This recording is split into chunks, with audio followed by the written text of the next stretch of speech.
Waktu launching kita sama-sama di sana, saya katakan bahwa soal potensi Waropen itu luar biasa. Bukan cuma perikanan, ada tambang, mineral, ada gas, Ada gas. ada emas, dan masih banyak lagi batu bara yang mungkin masih muda dan lain segala macam sedang diteliti semua sampai saat ini. Tapi lewat sel ini kita mulai dengan bilang apa? Blue gold ya, Blue gold, blue gold, emas biru. Maka kita bergeser ke laut. Tapi kita di Waropen tidak terlalu ke laut. Kita di pesisir, di pinggir-pinggir, di sungai-sungai, yaitu untuk kepiting. Kepiting ya. Kepiting Waropen cukup terkenal bahwa rasanya beda dengan seluruh kepiting yang ada di Papua.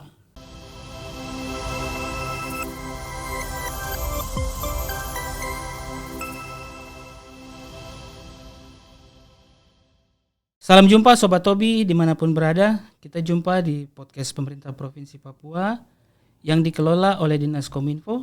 Dengan saya Chris. Melalui podcast Tobi, Torang Bisa Bicara, kita akan memberikan layanan informasi di segala bidang. Papua kreatif, Papua informatif. Untuk edisi hari ini sudah hadir narasumber. Hari ini kita kedatangan dua narasumber. Bapak Lamek Maniagasi, SE, Wakil Bupati Waropen. Selamat siang Bapak. Selamat siang. Terima kasih sudah datang. Yang kedua ada Pak Yoel Wamahma, Sarjana Ekonomi MKP ya. Pak Yoel ini dari Bapeda Provinsi Papua. Tapi juga Tim asistensi. Ya, baik. Selamat siang. Selamat siang. Pak Yoel, terima kasih juga sudah datang. Salam sehat. Sehat ya. Kita topik hari ini adalah Kabupaten Waropen menyongsong sel Teluk Cendrawasih. Oke, baik. Bapak kita mulai, mungkin saya mulai dari Pak Yoel dari provinsi. Apa itu sel Teluk Cendrawasih? Sel itu salah satu kegiatan yang sebenarnya bertujuan untuk peningkatan ekonomi dan kebudayaan yang ada di daerah-daerah, tapi itu bisa dipakai untuk bagaimana mendorong percepatan dalam pembangunan kita. Oke, itu kapan di launching atau dilaksanakan? Kalau dari awal memang sel ini itu digagas pada tahun 2017. Oh, sudah lama ya sebelumnya. Bersama-sama dengan pemerintah Kabupaten Biak Numfor pada waktu itu, sehingga kemudian pimpinan SKPD di Biak Numfor mereka punya jejaring yang begitu bagus dengan pusat, sehingga mereka dapat memberikan atau melobi sel ini untuk masuk dalam salah satu quick wins di pemerintah pusat melalui Bappenas, dalam hal ini Pak Felix. Nah, itu berjalan sampai tanggal tahun 2021, tepatnya September itu ada rapat yang digagas, yang dikoordinir oleh Pak Felix, sehingga kita rapat pertama itu. Kemudian pada tanggal 5 Februari itu kami pemerintah Provinsi Papua dalam hal ini dengan beberapa kabupaten, dan tadinya memang sel ini Papua Barat, ada 9 kabupaten. Nah, itu kami bersepakat di situ untuk melongsing di Manokwari bertepatan dengan perayaan Injil di Manokwari. Itulah pemerintah provinsi juga hadir untuk memberikan sambutan dalam rangka bagaimana melongsing sel Teluk Cendrawasih menuju Festival Sel Teluk Cendrawasih menuju sel tahun 2023. Kira-kira itu singkatnya begitu. Oke, ini tujuannya sendiri apa ini? Tujuan dari sel Teluk Cendrawasih? Saya mengacu ke Undang-Undang 9 DPP ya, percepatan undang-undang peraturan pemerintah, percepatan Impres 9 itu yang dipakai dasar untuk bagaimana sel ini bangun sehingga ada percepatan pembangunan di kawasan Teluk Cendrawasih. Ya. Berarti ini kalau Teluk Cendrawasih ini berarti kan Supiori tidak masuk ya? Sebenarnya masuk dalam kawasan itu, cuma ada beberapa syarat yang harus masuk. Ya, tadi saya sampaikan, tadinya di Bappenas itu dalam proses perencanaan sampai kepada pelaksanaan itu sudah ke Kemenko Marves. Nah itu ada berapa syarat yang harus kita kabupaten penuhi dan tidak sehingga Supiori tidak masuk, tapi kita berharap nanti tahun berikut kita bisa upayakan untuk masuk. Itu kabupaten-kabupaten mana saja yang nanti sel Teluk Cendrawasih? Sebenarnya kalau lihat dari kawasan Teluk Cendrawasih itu ada 9 kabupaten. Di Provinsi Papua itu Biak, Waropen, Yapen, Supiori, kemudian ada juga Nabire. Tapi sudah Papua Tengah. Kemudian di Papua Barat itu Manokwari Selatan, Teluk Kondama, ada 3 kabupaten.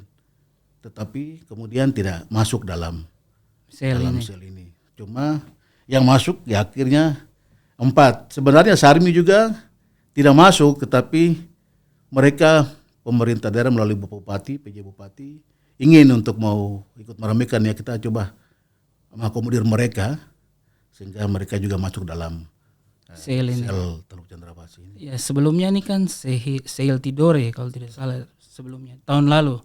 Tahun sel ini, yang ke-12. Ya, yang ke-13 ini yang sel. 13 ini yang sel Teluk Cendrawasih. Oke. Tadi kan ada Waropen. Kita langsung saja ke Bapak Wakil Bupati. Bapak, peran Kabupaten Waropen dalam STC sendiri ini apa? Yang pertama memang seperti tadi disampaikan bahwa upaya untuk terciptanya sel di Provinsi Papua ini bukan baru. Sejak 2017 kita kan masuk bersama beberapa bupati di 2022 ya. 21, 22. Ada Bupati Kabupaten Yapen, Pak Tony Teser mantan ya. Ada Bupati Biak Numfor, ada Bupati, saya sendiri Wakil Bupati Waropen. Kenapa di Waropen ada Wakil Bupati? Karena Pak Bupati sudah kasih kewenangan penuh kepada saya lewat SK untuk bertanggung jawab melaksanakan sel Cendrawasih sampai pada saatnya. Kita tidak bilang sampai akhir, tidak, pada saatnya. Saatnya ya. Sehingga saya sudah jalankan, jadi kita cukup dari awal sebelum terjadi sel Cendrawasih. Makanya tadi kenapa Supiori tidak masuk, itu ada MOU, ada tanda tangan komitmen bahwa daerah memberi dana berapa untuk mendukung sel ini. Ada syarat-syarat itu. Ada syarat. Ini polisi pertama. Kita dari Waropen tanda tangan, kita Waropen 10 miliar. Yang dari Biak 10 miliar. Kemudian Yapen dan Sarmi saya tidak tahu berapa, 5 miliar. Itu komitmen. Sehingga pada waktu pembukaan sel, Pak Luhut Binsar Panjaitan, Menteri Marves, katakan Pak, sel ini beda dari seluruh sel yang ada di Indonesia. Karena daerah yang mulai dengan pembiayaan, tidak cuma membuka tangan begini. Jadi dana dari daerah ya. Untuk menunjukkan mulai itu dari daerah. Jadi kalau keterlibatan Waropen luar biasa dalam sel ini. Sebagai wakil bupati sendiri berhadapan beberapa bupati yang ini, kita juga tunjukkan kita punya kemampuan untuk bisa tampil di sel dengan baik sesuai dengan harapan-harapan kita semua. Saya kira jadi sangat positif sekali keterlibatan Kabupaten Waropen. Oke Bapak, potensi daerah apa yang akan diangkat pada STC ini? Waktu launching kita sama-sama di sana, saya katakan bahwa soal potensi Waropen itu luar biasa. Bukan cuma perikanan, ada tambang, mineral, ada gas, ada emas, dan masih banyak lagi batu bara yang mungkin masih muda dan lain segala macam sedang diteliti semua sampai saat ini. Tapi lewat sel ini kita mulai dengan bilang apa? Blue gold ya. Blue gold, Blue gold, emas biru. Maka kita bergeser ke laut. Tapi kita di Waropen tidak terlalu ke laut. Kita di pesisir, di pinggir-pinggir, di sungai-sungai, yaitu untuk kepiting. Kepiting ya. Kepiting Waropen cukup terkenal bahwa rasanya beda dengan seluruh kepiting yang ada di Papua. Akhirnya kita sepakat dengan tim kita di Waropen bahwa kita mau mengangkat kepiting untuk sampai di tingkat level. Kita sudah koordinasi di beberapa kementerian termasuk KKP yang cukup banyak kali kita koordinasi sehingga pada saat ini Waropen khusus untuk perikanan lokprinya sudah terbuka untuk kita dari perikanan lokasi prioritas. Harapan banyak yang masih dijanjikan oleh Kementerian Perikanan, juga Dinas Provinsi Papua, tapi sampai saat ini kita masih menunggu. Tapi kita sudah mulai di Waropen. Hari ini kita harus sampai di puncak sel tercerwasi, kita harus mulai mengirim itu sampai sekitar 40-an ton kepiting. Ya, hari ini kita baru mulai mungkin 10 sampai di bulan November nanti bisa mencapai itu. Ya. Harapan kita sudah mulai sekarang. Kita sudah dari dana otsus kita sudah bikin keramba bantuan-bantuan ke masyarakat untuk menghimpun kepiting di dalam kerambanya masing-masing pada saatnya kita bisa. Tapi harus ada pihak ketiga semacam investor yang kita masih lobby terus. Kita ada lobby juga pihak investor dari Kalimantan yang cukup sudah tangguh soal kepiting di Kalimantan. Kepiting ya. Sehingga datang sehingga masyarakat langsung berhubungan dengan investor. Kepitingnya masyarakat kan akan disortir. Dan kita sepakat tentukan harga. Harapan ini kita mau artinya rantai ini semua memiliki peningkatan ekonomi. Artinya masyarakat bawa ke keramba yang masyarakat punya keramba ada uangnya. Dari keramba bawa ke investor ada uangnya. Jadi bukan cuma orang yang mencari tapi orang yang kelola di keramba pun harus ada. Apa dong bilang ini Bapak, roda ekonomi bergerak? Bergerak ya. Kita mulai. Artinya kita kemarin waktu ada festival sejuta bako di dalam acara makan 10.000 ekor kepiting yang kita dapat sekitar 13.000 lebih. Oh, saya ada lihat di berita itu Bapak ya. Itu kita tidak sampai 2 minggu. Cepat saja ya. Ya. Masyarakat sudah bisa kumpul kepada kita sekian itu. Nah, besok kita masih ada punya waktu. Saya terlalu yakin bahwa kita mampu untuk ekspor biar tidak sampai kepada yang kita harapkan, tapi kita bisa tunjukkan bahwa kepiting Waropen seperti ini. Harapan saya semua stakeholder masyarakat harus membantu. Kalau masyarakat tidak membantu, tidak mungkin kita berhasil. Siapa yang mau tangkap kepiting Bapak? Siapa yang mau tangkap? Kalau masyarakat dia ya kita terpaksa tidak berhasil nanti. Terima kasih. Iya, jadi Bapak nanti harapannya setelah STC ini ada investor-investor yang bisa datang ambil Bapak kepiting ya? Sebelum istilah berakhir investor sudah harus masuk ya. Oke. Kita kemarin ada dari beberapa investor sudah datang lihat diskusi dengan kita, tapi mungkin harapannya atau dia punya niatnya atau bagaimana saya tidak tahu tidak kembali.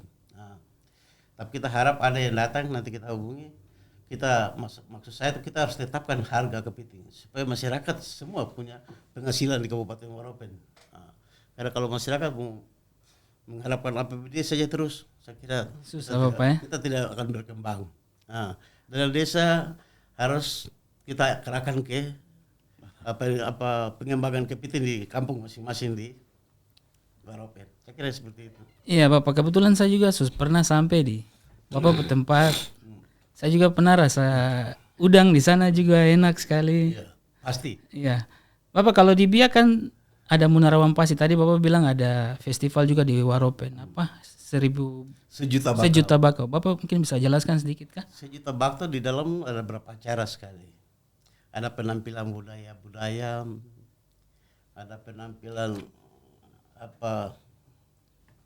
benda-benda budaya yang peninggalan zaman dulu. Nah, kemudian ada acara-acara khusus seperti laut perahu hias, kemudian ada diving. Oh, menyelam Di Pulau Nau. kemudian ada acara seperti tadi makan 10.000 ekor kepiting. Ya. Tapi kita juga rencana ke depan bukan cuma kepiting saja, ada kerang-kerang, berapa jenis kerang sekali yang kita mau kembangkan. Artinya kerang ini kita sudah kirim ke LIPI untuk bagaimana bisa mengetahui kandungannya sehingga kita bisa tampil lebih baik menunjukkan kandungan dari kerang itu. Kalau kerang mau makan 20.000 ton, oke, hari ini juga makan. Kalau kerang terlalu banyak di Waropen.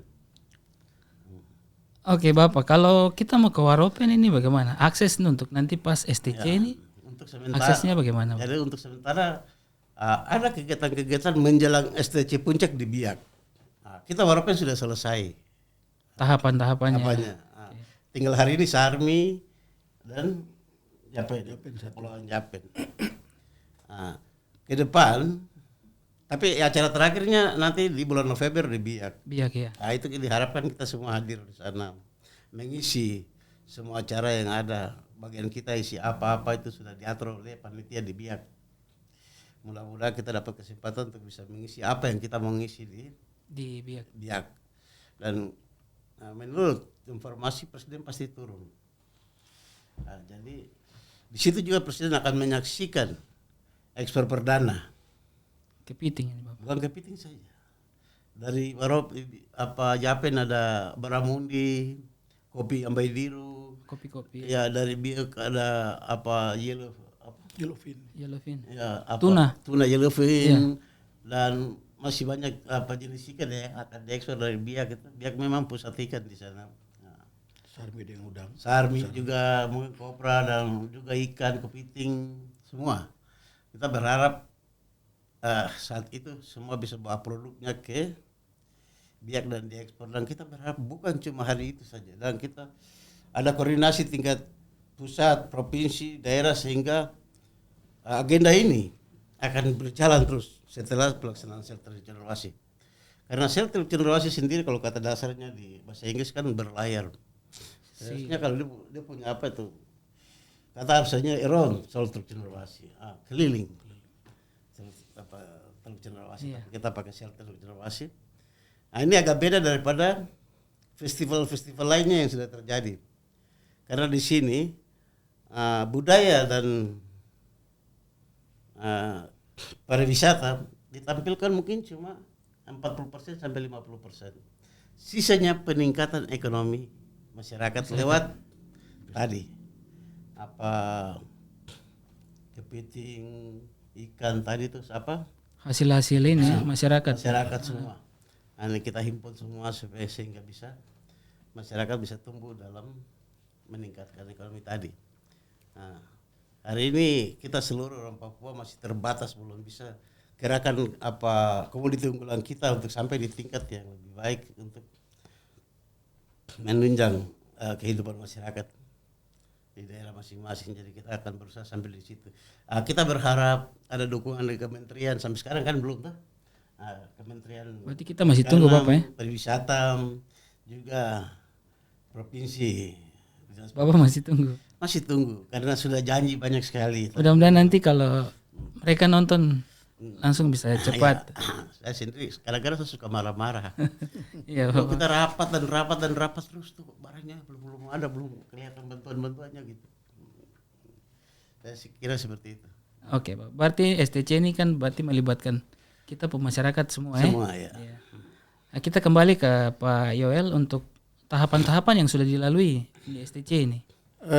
Baik bentuk tahapan kita pemerintah Provinsi Papua dengan keseriusannya sehingga kita tidak saja jalan tapi kami juga punya SK tim asistensi.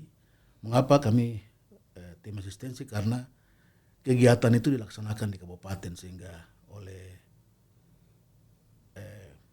komunikasi dengan beberapa Pak Musa waktu itu jadi beliau suruh kita buat saja tim asistensi untuk asistensi 4 kabupaten ini. Itu yang kami pakai untuk berjalan. Kemudian kami juga dibantu pada launching, diberikan pembiayaan untuk kita juga punya kontribusi untuk launching pada tanggal 2 sampai 4 Februari di Sarina, Jakarta. Oh, yang di waktu itu di Sarina tuh. Nah, itu launching pertama kita. Itu yang bukan pertama, itu launching kita untuk Itu tahapan-tahapannya. tahapan yang sudah kami lakukan. Jadi memang kita sudah, tapi rapat-rapat pun sudah kami lakukan. Terakhir tanggal 9 Juni itu Bapak PLH bersama Bapak PLH Sekda, kami dengan tim rapat dengan kementerian, teman-teman dari pusat yang rapat itu langsung dipimpin oleh Bapak PLH Gubernur dan sebagai moderator Bapak PLH Sekda di Kabupaten Biak Di Numfor. Biak, Ya. Saya lihat di Biak itu ada banyak kegiatan yang dalam tahapan-tahapan ini. Memang dalam kalender event itu Biak lebih banyak. Ya. Sehingga memang kebutuhan dana tadi disampaikan Bapak Wakil Bupati, kontribusi dia lebih besar. Artinya karena kegiatannya sehingga biaya yang dikeluarkan besar. Bilang puncak acara di sana kan. Ya, jadi itu yang mereka punya banyak festival. Itu tujuannya supaya itu bisa ada perputaran ekonomi di situ. Ekonomi bergerak. Bergerak Ya. di situ. Nah, itu yang pertama.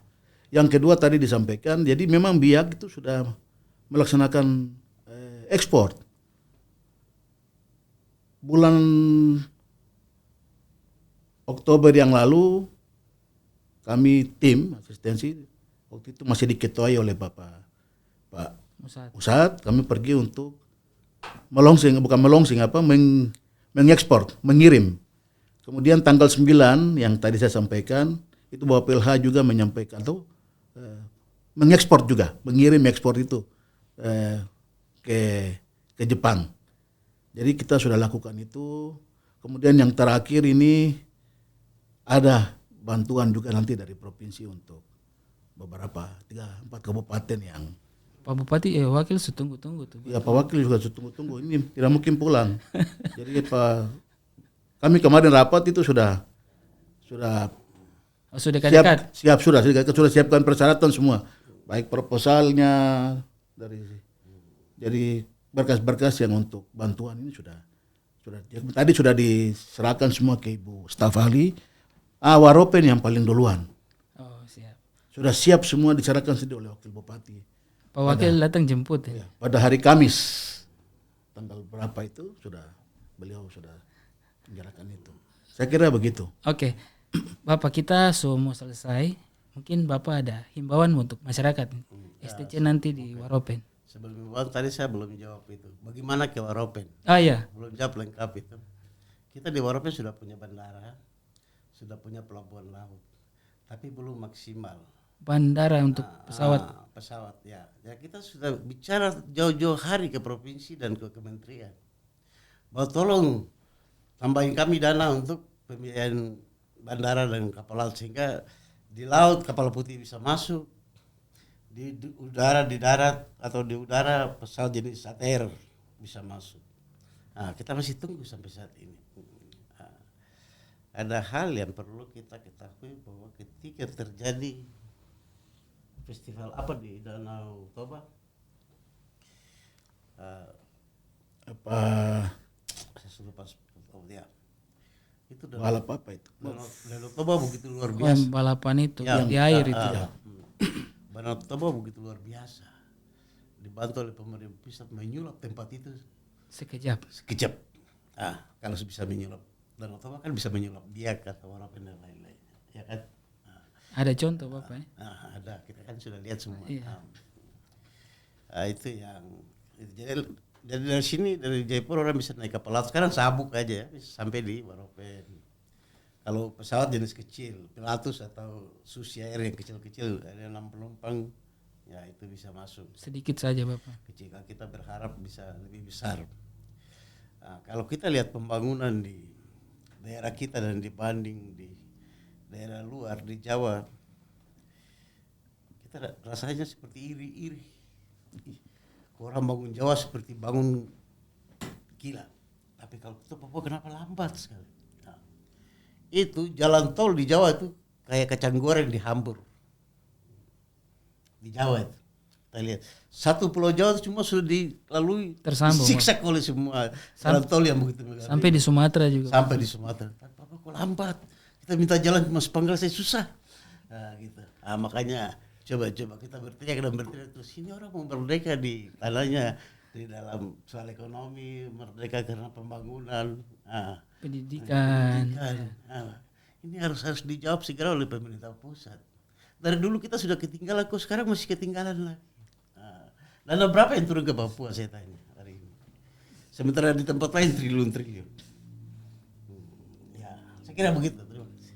Mudah-mudahan nanti Bapak ke bandara. Sama kalau saya pernah ke sana itu Bapak kita naik kapal cepat dari Serui kan. Tapi itu masih tiap hari kan Bapak kalau dari Serui? Tiap hari. Ada speed, ada kapal cepat. Kalau kapal cepat sekarang 2 hari sekali. Dari Biak 2 hari sekali, dari Serui 2 hari sekali. Oh dari Biak juga langsung ke Waropen ada ya Bapak? Ada, ya. Berarti masyarakat sana bisa aksesnya banyak ya Bapak ya? Agak mahal sekarang. Memang di Papua selalu mahal tau Iya. Bapak. Kalau pesawat kecil pasti lebih mahal dari pesawat besar. Pasti. Karena yang naik sedikit ya Bapak. Kalau dari Pak Yuel sendiri himbauannya? Ya, pemerintah provinsi sebagai tim asistensi tetap mendukung dan kita berharap ini menjadi trigger sel ini untuk peningkatan ekonomi masyarakat. Ini bisa membangun bagaimana perputaran ekonomi itu bisa berjalan.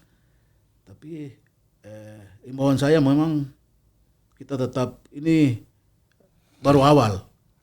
Kita berusaha setelah November kita berpikir lagi bagaimana untuk tahun-tahun berikut sel ini bisa jalan dan ada hasil. Jadi ini kalau ibarat bayi ini masih prematur. Ya. Jadi ada kekurangan di mana-mana. Tapi kita tetap gas. Kita optimis, tetap sel ini dia akan menjadi trigger dorong pembangunan ekonomi kita di Provinsi Papua. Kemudian imbauan terakhir saya tanggal 19 sampai 23 itu ada bulan ini September. itu ada kegiatan sel.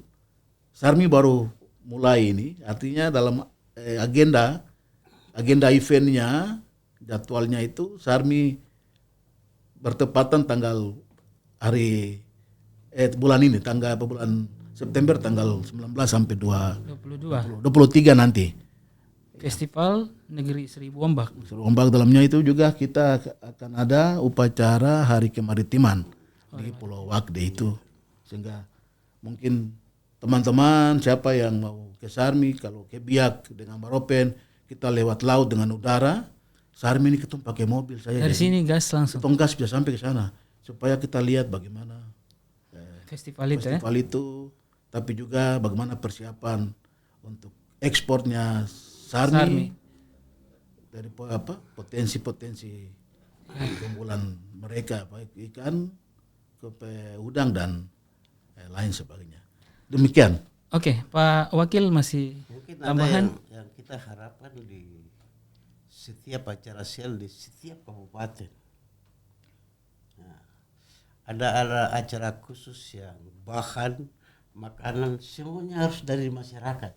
Lokal Bapak? Lokal. Sehingga masyarakat punya penghasilan di saat pelaksanaan sel itu terjadi. Katakan seperti saya di Waropen, saya membeli 10.000 ekor kepiting dari masyarakat. Nah, membeli sagu, membeli singkong, keladi. Nah, harapan itu makanya makan kalau boleh makanan lokal dan tampilkan lebih. Pangan lokal. Ya, sehingga masyarakat lokal itu punya penghasilan. Yang biasa tanam singkong, tanam keladi, tanam macam-macam sayur punya penghasilan. Nah, saya pikir seperti itu. Tadi belum tuntas saya punya pembicaraan soal keterlibatan masyarakat yang diharapkan seperti apa. Yang pertama sederhana sekali bahwa ketika masyarakat tidak aktif, vakum, maka pemerintah berupaya seperti apapun agak susah untuk mempercepat pembangunan yang kita harapkan. Nah, masyarakat harus punya inovasi. Nah, punya cara yang nanti didiskusikan dengan pemerintah untuk menunjang peningkatan ekonomi di masing-masing daerah. Sederhana sekali sebenarnya kalau kita mau tekun, karena dalam satu rencana kegiatan peningkatan ekonomi rakyat pasti kita temui hal-hal banyak yang menggagalkan kita. Tapi kita tidak diam sampai di situ. Gagal bukan berarti tidak berhasil.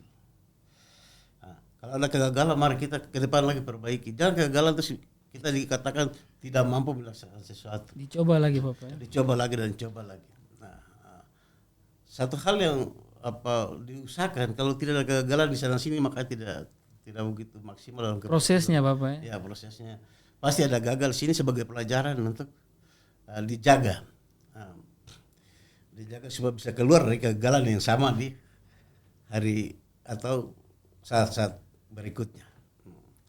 Saya kira jadi keterlibatan masyarakat itu harus penuh. Kalau kita jalan-jalan saya juga sudah sampai di keliling Indonesia, juga sudah ke sebagian besar tanah di Eropa juga. Masih jauh masyarakat kita untuk berpacu dalam ekonomi. Di pagi kalau kelihatan di pagi hari. Di pagi hari kita kalau duduk di Jawa atau di Makassar kita lihat bagaimana orang berpacu dengan ekonomi. Aktivitas pagi. Ya itu pasti ya. Memang pasti kita di Papua pasti sampai ke tingkat itu juga. Ya, karena memang pembangunan kita agak lambat. Kita kan waktu pertama masuk ke NKRI kan belum ada pembangunan yang begitu berarti untuk menunjang kita. Dari pembangunan di bidang pendidikan dan lain-lain. Tapi hari ini kita sudah mulai merasakan betapa hebatnya pembangunan sudah mulai masuk, diperhatikan oleh pusat. Cuma perhatian dari pusat saya juga menilai belum terlalu penuh juga.